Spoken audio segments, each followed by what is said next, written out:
नमस्कार, मैं पूनम मिश्रा आज अपने दूसरे वीडियो में आप सबों का स्वागत करती हूँ। पिछली कक्षा में हम लोगों ने वर्ण के बारे में पढ़ा था, तो आज हम लोग फिर से वर्ण की पुनरावृत्ति करते हैं। वर्ण के मुख्य तीन भेद हैं, स्वर वर्ण, व्यंजन वर्ण और अयोगवाह वर्ण। स्वर वर्ण के भेद हैं तीन, हर्ष स्वर, दीर्घ स्वर और प्लुत स्वर। स्वर वर्ण की संख्या 13 है, लेकिन भेद 3 है। हर्ष स्वर 5 है, दीर्घ स्वर 8 है और प्लुत स्वर जैसे हम लोग ओम का उच्चारण करते हैं, ओम तो टाइम ज्यादा लगता है। प्लुत स्वर का प्रयोग ज्यादातर संगीत में होता है, संगीत में सारे गामों में इसका यूज होता है। और किसी को बुलाने में, किसी को जैसे हे राम इधर आओ, अरे मोहन इधर आओ, ऐसे बोलते हैं तो प्लुत स्वर का उसमें प्रयोग होता है, क्योंकि इसमें 2 से अधिक मात्रा का समय लगता है। और हर्ष स्वर 5 है, दीर्घ स्वर 8 है। तो इस तरह से स्वर वर्ण के 3 भेद हुए, संख्या 13 हुआ। हम लोग व्यंजन वर्ण के बारे में पढ़ाई करेंगे। तो व्यंजन वर्ण, सबसे पहले व्यंजन वर्ण की परिभाषा जानेंगे। व्यंजन वर्ण किसे कहते हैं? व्यंजन वर्ण जिन वर्णों के उच्चारण में हमें स्वर वर्ण की सहायता लेनी पड़ती है, वैसे वर्णों को हम लोग व्यंजन वर्ण कहते हैं। व्यंजन वर्ण को हम लोग लिख तो सकते हैं, लेकिन हम लोग उसका उच्चारण बगैर स्वर के नहीं कर सकते हैं। जैसे हम लोग क बोलते हैं, क बोलते हैं तो पीछे से ऐसा सुनाई पड़ता है जैसे अ, तो बिना स्वर के हम लोग उसका उच्चारण नहीं कर पाते हैं।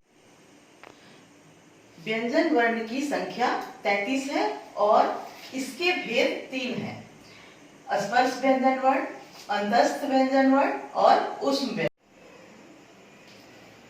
क वर्ग के अंतर्गत क, ख, ग, घ, अंग। छ वर्ग के अंतर्गत च, छ, ज, झ, य। ट वर्ग के अंतर्गत ट, ठ, ड, ढ, मूर्धन्य। त वर्ग के अंतर्गत त, थ, द, ध, न। प वर्ग के अंतर्गत प, फ, ब, भ, म। तो ये पांचों मिलाकर के 25 स्पर्श व्यंजन वर्ण हुए। इसके बाद हम लोग देखते हैं अंतस्थ व्यंजन वर्ण। अंतस्थ व्यंजन वर्ण के अंतर्गत 4 वर्ण आते हैं, य, र, ल, व। तो ये 4 और ये 25 मिलकर के 29 हो गया।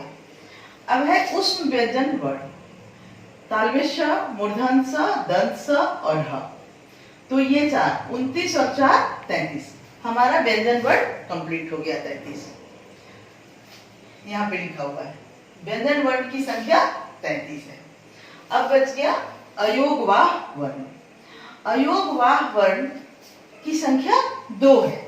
इसकी संख्या कितनी है? इसकी संख्या 2 है। अनुस्वर और विसर्ग। अनुस्वर का उच्चारण म होता है और विसर्ग का उच्चारण ह होता है। ये अर्धमात्रिक स्वर है। अयोगवाह वर्ण का अपना कोई स्वतंत्र अस्तित्व नहीं होता है। ये जब भी लगता है किसी स्वर वर्ण के बाद ही लगता है। जैसे रामम,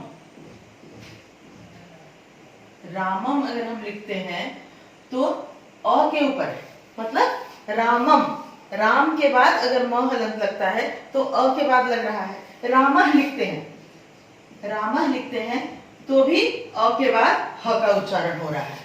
तो इस तरह से ये अर्धमात्रिक स्वर हैं, इनके उच्चारण में आधा मात्रा का समय लगता है। तो इस तरह से आज हमारा वर्ड कंप्लीट हुआ। अगले क्लास में हम लोग नए वीडियो के साथ आएंगे और उसमें हम पढ़ाएंगे आप लोगों को वर्णों के उच्चारण स्थान के बारे में। बस आज के लिए इतना ही, धन्यवाद।